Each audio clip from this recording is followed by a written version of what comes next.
guys, welcome back to my channel. I hope everyone's doing really good. So I am going to do a reading today. Someday I'll wake and rub my eyes, and in that land beyond the skies, you'll find me. I'm frightened. I'm frightened.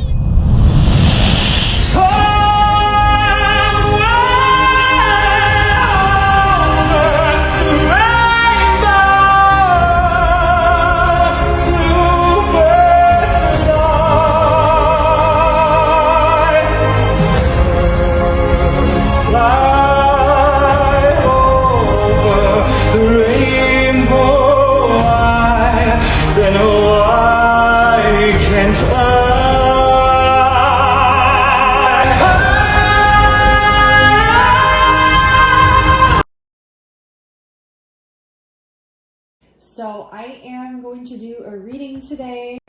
It's based on this book, actually. It's based on this book, and I think it'll open up your mind to some things, help you perceive in different ways, which is actually very expanding for the consciousness and the collective. And I always think that's a really good gateway to go through, is always like looking to open up and expand the mind. And I really like the way that this book kind of puts it into place. And of course, this book is titled Through the Looking Glass, by Guy Deitcher. I'm probably pronouncing that wrong.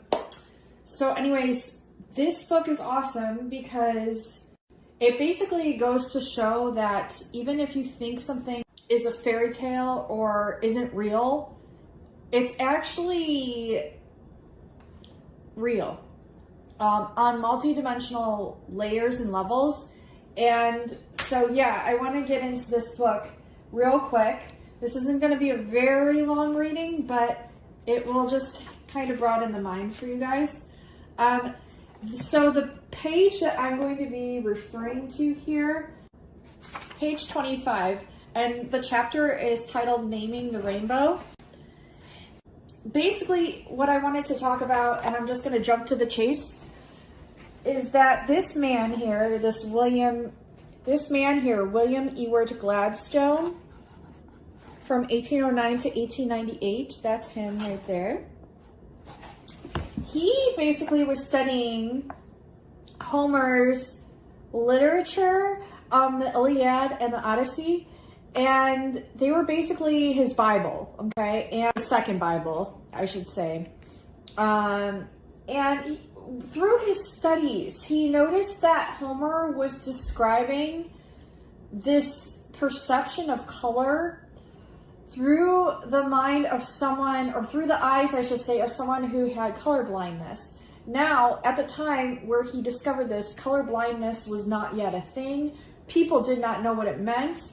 And he basically, by collecting evidence through Homer's description of color, the conclusions that Gladstone drew from his discovery are basically completely radical and bewildering, that a lot of his contemporaries and basically people that were competing with him were entirely unable to digest them, and they dismissed them.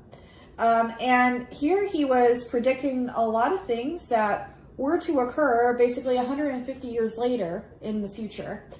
And not only that, he knew that it's because he perceived the way that Homer wrote. He understood that it was a physical place that he was describing, that Homer was describing through his literature.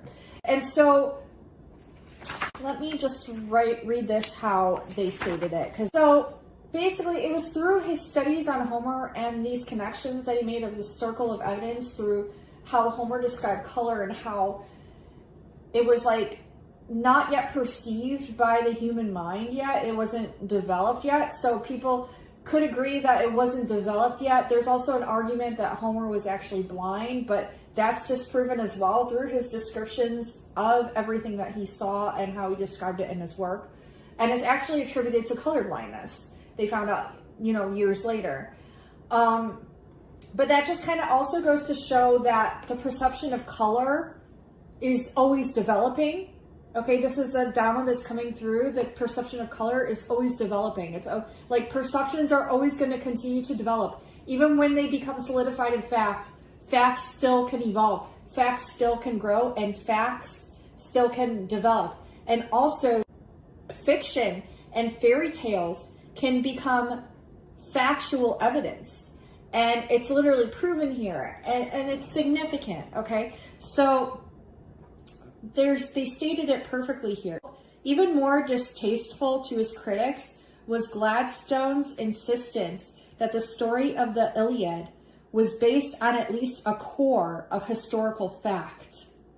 So to the enlightened academics in that year of 1858, it seemed childishly credulous to assign any historical value to a story of a 10-year Greek siege of a town called Ilios or Troia, following the abduction of a Greek queen by the Trojan prince Paris, also known as Alexandros. And as the Times put it, these tales were accepted by all mankind as fictions of very nearly the same order as the romances of Arthur and beyond. So needless to say, all of this was 12 years before Heinrich Schliemann actually founded Troy on a mound overlooking the Dardanelles, before he excavated the place of Mycenae, homeland of the Greek overlord Agamemnon, before it became clear that both Troy and Mycenae were rich and powerful cities at the same period in the late 2nd millennium BC, before later excavations showed that Troy was destroyed in a great conflagration soon after 1200 BC, before sling stones and other weapons were found on the site, proving that the destruction was caused by an enemy siege, before a clay document was unearthed that turned out to be a treaty between the Hittite king and the land of Walusa, before the same Walusa was securely identified as none other than Homer's Ilios, before a ruler of Walusa whom the treaty calls Alexandru. Could this be related to Homer's Alexandros, Prince of Troy? And before, in short, Gladstone's feeling that the Iliad was more than just a quilt of groundless myths turned out to have been rather less foolish than his contemporaries had imagined. Boom. Mic drop. Why is this important? Because he studied Homer. He studied what was to be said mythos, in that era of time where it was like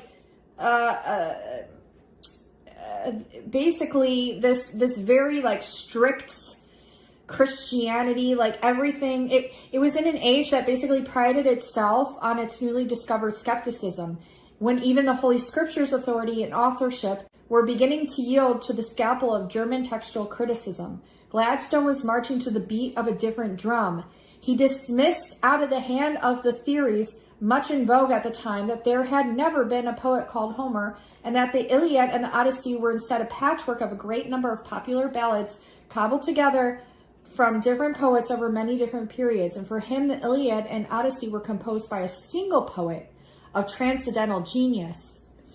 I find in the plot of the Iliad enough beauty, order, and structure to bear an independent testimony to the existence of a personal and individual Homer as its author.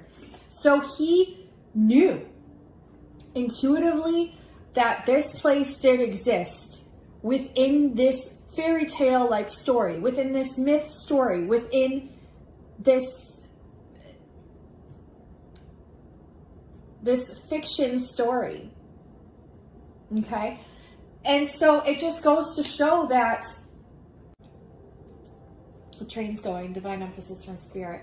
It just goes to show that there's more truth to fairy tales and myths than they want you to believe, which is why they called them fairy tales and myths. There's always going to be some underlying truth to them. And why is this significant? Because it's something that I've always known to be true as well. And it's important for you all too, because you can't always take things as fact, and you can't always take things as false.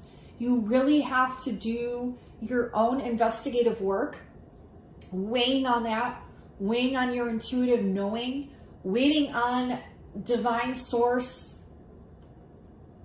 that is downloading the information to you all the time and connecting it in your own significant way. And so I just wanted to share this with you guys. It's not like a huge long thing. I could really go on and on about this because there was so much where he connected the colors and opening up your mind to even more perception. But this was the meat of the story. And I really wanted to highlight this because I feel like it's really, really important. And also like language in and of itself, and etymologies and letters and words and numbers, and how we're all sort of fed this same sort of way of perceiving and believing and explaining and expressing.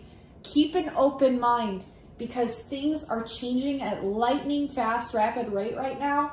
And things that you perhaps may have thought to be fairy tale or not real are coming to light, are becoming real. And another thing that I thought was really cool is I had read this chapter a couple of weeks ago, was going to film the reading. Just sort of, I don't know, it like flew out of my mind. And it's always in divine timing when I'm supposed to do these things. The name of this chapter is Naming the Rainbow, okay? And I just come across a video yesterday about the rainbow. This TikToker who I follow, his name is Cracks in the Kingdom, I believe. He's awesome. You should go follow him. He's really talking about what his daughter was trying to explain to him about how everything is basically light, sound, vibration. And ultimately, we're literally living through these different perceptions of reflected and refracted light that we only see like a certain small percentage of. And he's basically saying or repeating what his daughter said to him is that we live in a rainbow. And if you think about it, we really do. And doesn't that, just that little shift of perception actually equal such a grand aha moment and realization? And I just thought that was really, really beautiful. I'm going to insert that video here. Sometimes I'll pretend I'm like Spider-Man, you know? But I'm shooting rainbows and like fuzzy fangless panda heads at people. Peaches? Peaches! Making a video. Hey, now I don't know if my daughter's some kind of freak genius or if they all are now because of the internet, you know? They all know everything and nothing at the same time. But here's what she told me. We saw a rainbow. You exist in a rainbow right now. And she's like, you know, Dad, all light is actually a rainbow. What do you mean? If all light was a rainbow, why doesn't it look like rainbows? And she's like, Dad, that's because the water, somehow there's some like science involved. The water splits it up. So all white light, right? Imagine it's a beam of light, has in it these colors. Yeah! And I just was like, I didn't know whether to crap myself or cry because just the thought that all my life, you know, I've been walking around in a rainbow. Woo! And I mean, do other people know? I mean, it's just so beautiful, right? Rainbow! She said everybody knows that, Dad. I'm like, I don't think so. I don't think so, because if everybody knew it, why aren't we walking around saying, hey, can you believe this? So I've made it my life's mission, because I think my daughter's onto something. I'm going to tell people, hey, y'all got a bathtub? Yeah, you do. It's called planet Earth, and the sun's a giant faucet squirting light rainbows all over your human meat suit. Even if they know or not, I'm going to remind them. You know, if you didn't shower today, it doesn't even matter. Because we're all collectively taking a giant rainbow shower together right now. I know it doesn't look like it, but if you know, you know. Hey, buddy, you're so radiant today, you might be adding another color to the spectrum of light we exist in every day. I also wanted to talk about, there's so much I want to talk about, you guys, because the downloads and everything have been nonstop. What else did I want to talk about? Oh yeah, so I come across that video yesterday, and then I'm doing this reading for today, and I realized that the chapter is literally titled Naming the Rainbow, and I completely forgot, and I just thought that was really funny. All the synchronicities, lots of synchronicities. It basically goes to show that fiction can be fact. Gladstone also, he looked through Homeric poems in search of what is not there, and discovers that even some of the primary colors in Homer's description, like, weren't there, have been determined for us by nature, made no appearance at all within his descriptions. And that's how they discovered basically that he was colorblind, Homer was. I'm going to read this last paragraph, and then I'm going to talk about some downloads I've been receiving. What are we to make of Gladstone's theory? The verdict of his contemporaries was unequivocal. His claims were almost universally scoffed at as the fantasies of overzealous literal-mindedness, and the oddities he had uncovered were uncriminiously brushed away as poetic license, or as proof of the legend of Homer's blindness, or both. With the benefit of hindsight, however, the verdict is less black and white.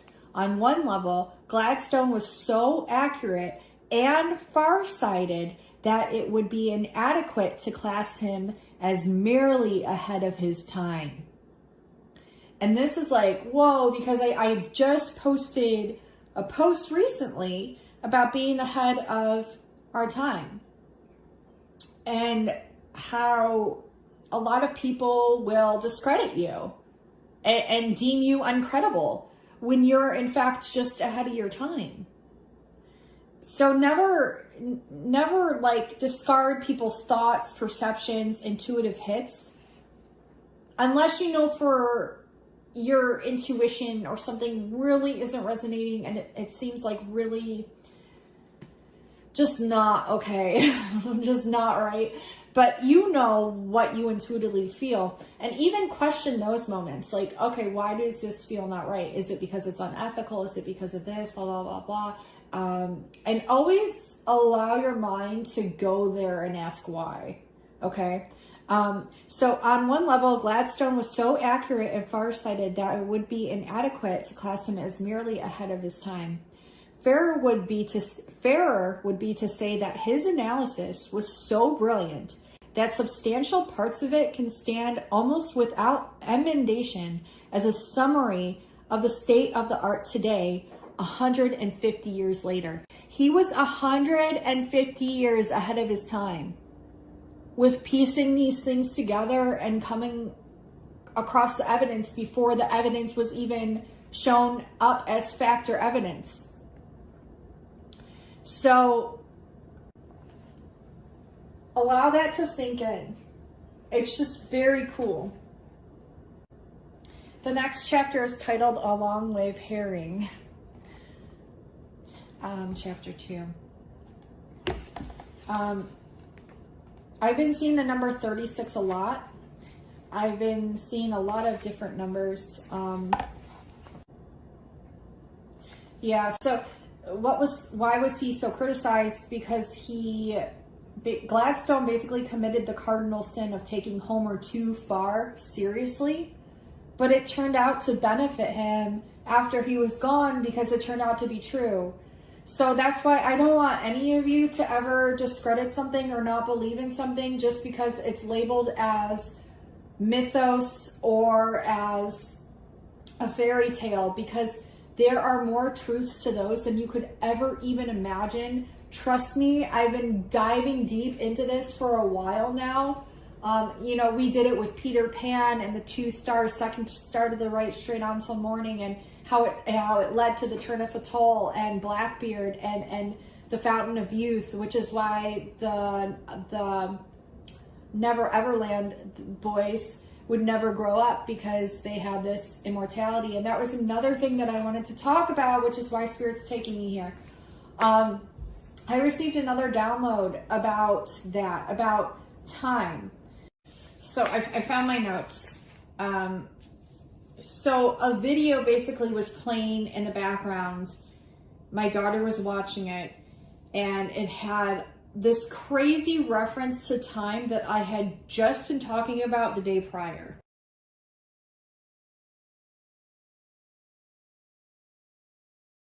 Oh! Wait. Am I still dreaming? Is this a dream? Dream? What are you talking about? You're awake. What's your middle name? My name is Mom. What day of the week is it? Today's day? It's today. This is still a dream. If it was a dream, could I do this? Am I awake now, or am I still dreaming? Oh no, I think this is still a dream. Maybe if I go to sleep in my dream, I'll wake up in real life. Is everything all right? Yeah, I had a dream that I was falling. Jake, what are you doing in my house? I've come to profess my love for you. I love you, Bree. Aww. Stay back. Jake is my man. What the flop? Oh, what's happening? Jake, you're melting. I love your mom more than you. Oh no, I'm melting too. You're the disappointment of the family. Oh no, am I melting too? Wait, this is a dream. The reason why dreams are so difficult to escape is because you won't even know that you're dreaming. Consciousness. Maybe if I'm conscious of everything around me, the objects in the room itself, my senses, and my body. I have 12 fingers. When I make a fist, I don't feel anything. Whoa. Ah! Am I finally awake? Morning, you're finally up. Mom, we did it. We both escaped our dream. What are you talking about? For population control. Every night we must escape our dream before the timer runs out, or else we will be put in an eternal sleep. Why would we need to escape our dream for population control? It sounds like you had a really bad nightmare last night, sweetie. It was all a dream. Red Rover, we call Brianna over. Mommy, there's little girls calling me. You need to find them. They'll be holding hands and you need to break through, or they'll take you. Come join us, Brianna. You're almost out of time. This morning, little girls called me to play Red Rover. My mommy says it's not real. It's just a myth. It's a fake story. You're lying. No, it's not. I saw them. I had to break through their hands. Stop lying. Red Rover, we call Ellie over. Who's there? Who's calling me? Ellie, do you hear them? The little girls? You need to find them and break through, or they'll take you. I don't believe you. Hurry up. You only have 20 seconds. No, it's not real. Ellie, hurry up. Do you hear them? The little girls? You need to find them and break through, or they'll take you. I don't believe you. Hurry up. You only have 20 seconds. No, it's not real. Ellie, hurry up. Come join us, Ellie. Ellie, you survived. I know, I'm so lucky. So it is real. The game of Red Rover? Yes, it is. I saw them, the little girls. I told you guys it was real. You didn't believe me. Red Rover. We call Katie over. Don't play Red Rover. The little girls might hear you and call you over. We are the little girls. So that means they took us. And you're going to be next. No, please tell me you're joking. Synchronicity. Then my daughter comes through over to me and she goes, Red Rover. Do you know about Red Rover? And I said, yes, it's when you have to call the person over and they have to break through the hands. You know, you're holding arms and they have to go through the hands. It's a game where you have to break through the hands or the arms. And my daughter said the twin sisters, which is very interesting. I'm not sure why she said this. It could have had to do with the show she was watching maybe, but I don't know what she was referring to, but it was just interesting that she said that because I just bought a book titled Mirrorland, and it's about estranged twin sisters. Obsessed with mirrors recently since my Hall of Mirrors reading, so I got this. And look, the girl's name, Elle. Twin sister Elle, estranged twin sister Elle, just like fucking Stranger Things. Alice, Elle is Mirrorland, Wonderland. Yeah, can't wait to read this.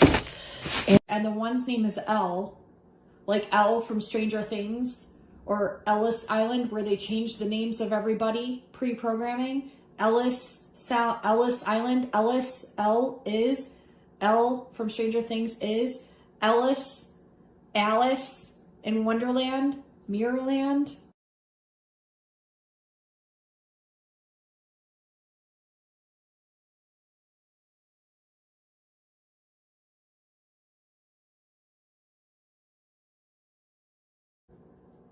If you haven't seen my Halls and Mirrors reading, I always refer to that because everyone should watch it. It's just amazing. But anyway, so you have to break through the hands. And then I'm like thinking, oh, hands, like the hands of time, the clock.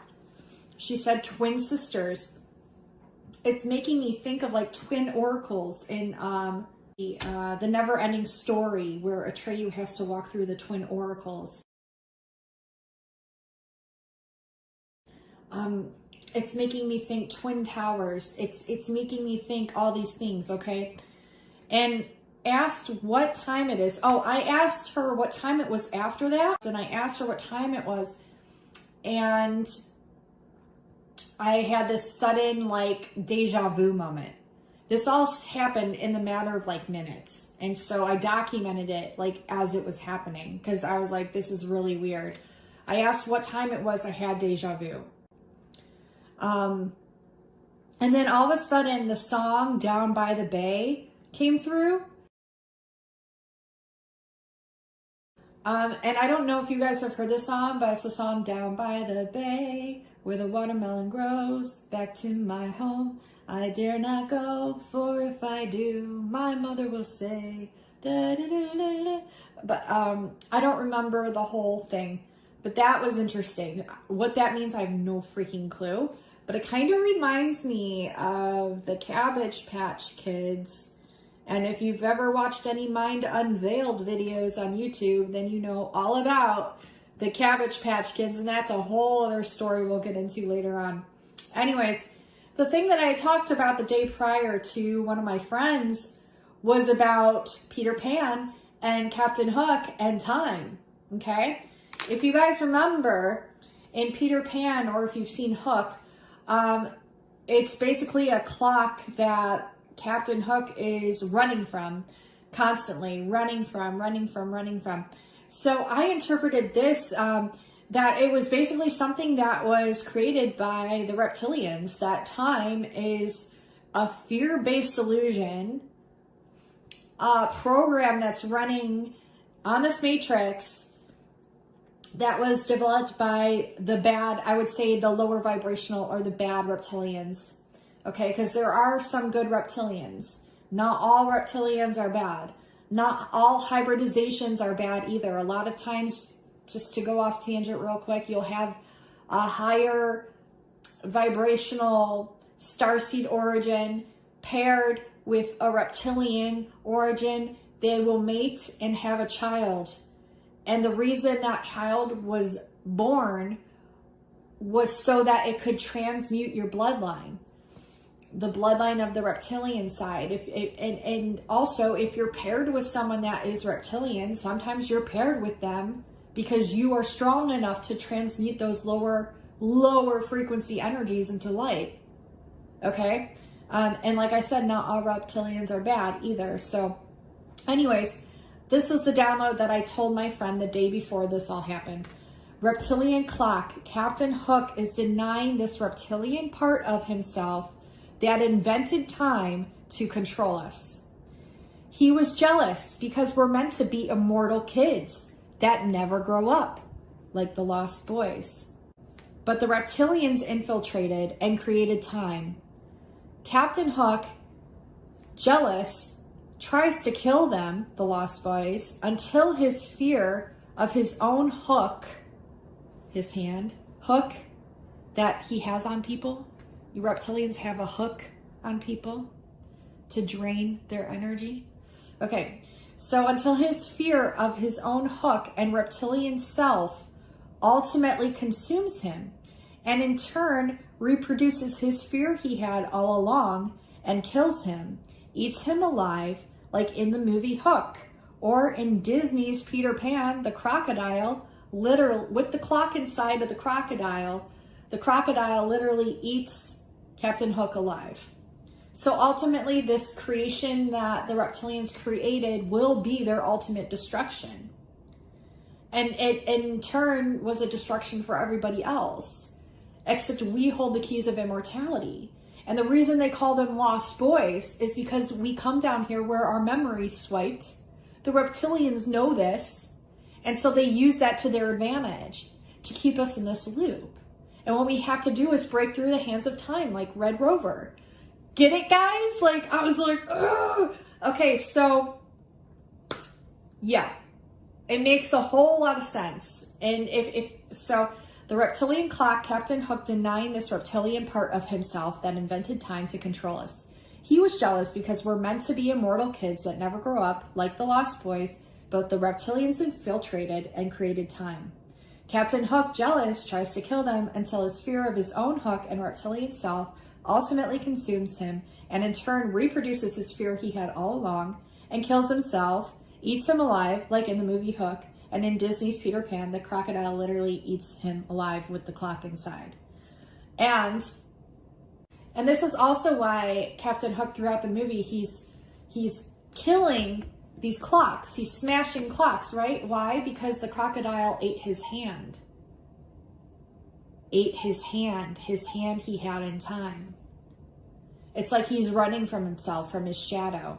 And ultimately that's what Peter Pan is doing as well, except he's like the light worker form of it and can like merge with his shadow, and Captain Hook is constantly running from it because he can't merge with his reptilian self. Because he's in that much denial, or he's just so feared of his creation that he created having to do with time. And he ultimately saw what he did, which is why he was jealous of those that can ascend later on after they pass on, and he couldn't because he's tied to time. It's also like an essence, a message of how people are constantly trying to run from their shadow or run from their traumas or run from time. But it ultimately always catches up with them.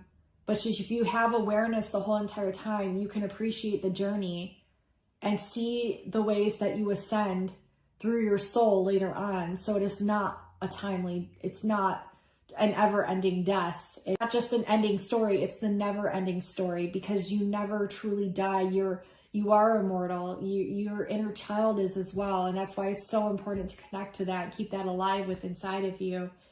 And so, yeah, it's just my interpretation of it. And then after that, it played on her iPad, the flower, the forget-me-nots, or how they do, she loves me not, she loves me not. You know how you used to do that when you were little? Or he loves me not. It's basically this created perceived duality, which I think they also implemented here as well. And because everything is love, at the root of it, all is love. The rest is distortions that was created by this reptilian race or whatever hybridization it is. But I'm definitely getting, it's lower vibratory reptilian, and there's also good reptilians too. And the reason they fear us so much is we have this ability to transmute it. And how do I know? If you've watched my reptilian handbook on how to basically deal with reptilian or lower vibrational beings, entities, and frequencies, you would know that I spoke about this before, and that I've transmuted lower vibrational reptilians and I've witnessed it firsthand. And it's really, really, it just goes to show that it is possible. And I'm sure many of you have done this as well and witnessed the look of the stone cold look on their face, and they realize like, oh shit, she just fucking transmuted me. What do I do? Also, like, you might be seeing a lot of light ships in clouds. I saw one on my walk this morning, my mothership. It's huge, and I'll insert it here in case you guys wanted to see it. It's awesome. It is definitely my mothership. It's cloaked right there. Big one. Yep. That's the one. And I have another picture of it from before that I can show you. That's how I identified it and knew, and I connected right away. So if you're seeing light ships disguised in clouds, which you'll be able to see their outer ring, or you'll just have a sense of knowing that they're there, they'll also unveil themselves to you. I've had this happen as well. So keep an eye out to the skies because there's a lot going on. And take the notes and the messages from animals as well, and also the numbers, really important. If you were interested in a personal reading with me, I've done thousands of readings for all of you. Definitely check it out. It's on my Etsy shop. I also have timeless readings on there that are really magical, pertaining to this fairy tale-esque, putting it into like realism, but also into this magical realm of like wonderland and unfolding wonder. And so if you're missing magic in your life, or you're just like really wanting to get some sort of message from your soul, trust whichever timeless reading on my Etsy page that you're drawn to. I think there's like the Atlantean, the Lemurian, there's 20 different ones. Trust whichever one you're drawn to. They'll all say timeless underneath. Also, speaking of colors, one of my friends, she sent over Vibe With Me on Instagram, shared a live stream that she had done prior to the eclipse happening, and messages and downloads she was getting. And there was something really interesting that she received having to do with how we're all connected on a grid, which I believe Anthony sent me that picture. And I spoke on it a while ago, and how like we're all placed exactly where we need to be in order to connect up and light up the grid, and then be able to open up and unlock and burst through the net to a higher dimension and be able to see everything that is actually truth. It's like the unveiling of Oz, where the veil is lifted and you're just seeing everything from black and white, and it goes through to Technicolor. And basically, I feel like the more we open up our minds and the more we're able to perceive, and which these little like just turns of a frequency knob really opens up so much more than we had seen prior. And so what she received was really cool. And then like my phone took me directly to that part, and then to the part about Stonehenge. And Stonehenge is also, they say, was a clock. 122 just now on my clock. 122 is significant. I just saw something this morning having to do with 122. But Stonehenge is also a clock, they say. So it's like, Kenzie also said, you go through the clock because the clock is a portal. And in the last unicorn, the girl goes through the clock to face basically her shadow, and then comes out and ascends through it. And so there's just so much symbolism and referencing here, but it's really cool. And I also wanted to input and share that with you. And also a message that I had gotten was that I had this download as well, is that because it reminded me so much of Oz. And Leo King even recently had something come through where he recently talked about the sirens, which I had talked about not that long ago, the siren calls and the sirens, and then also Wizard of Oz reference. And then it's you know, Vibe With Me is talking about how she's perceiving all these colors that she's never seen before once we break through the net, like Red Rover breaking through the hands, breaking through the net. And then we see all these different colors that we could have never even perceived before, just like Dorothy going from black and white, walking into Oz, and then seeing everything in Technicolor. All these different colors that she's never seen before. And I also wanted to talk about, like, did you know that the moment Dorothy finds Oz is literally through the looking glass in Alice in Wonderland? Think about it. The moment Dorothy finds Oz and walks through that door and everything's in Technicolor, it's literally the moment that Alice goes through the looking glass. So Dorothy and Alice are the same. Dorothy and Alice are the same. The same. Think about it. And we are breaking through the net. That is what we're doing. So also, I received this book from my daughter. It's called A Dragon on the Roof. It's The Surprising Architecture of Antoni Gaudi by Julie Winterbottom. And look how cool that is with the scales and everything. So it looks very Tartarian-esque to me. Tartar sauce, tartar, Atlantis, mermaids, scales. So I'm going to be looking and reading this and just seeing what I get from it intuitively, and maybe I'll show you the architecture and things in this as well. This is going to be very interesting, I can already tell. So yeah, I'll let you guys know what I think of this, and also this book as I go through and read it. I'm reading a few different books at the moment. That's just what I do. And as I receive downloads and messages, I'll let you guys know what's come through. So hopefully it resonates for you or helps you to open up your mind as well. I love you all so much. Thank you so much for watching. And until next time, I'll talk to you soon. Bye now.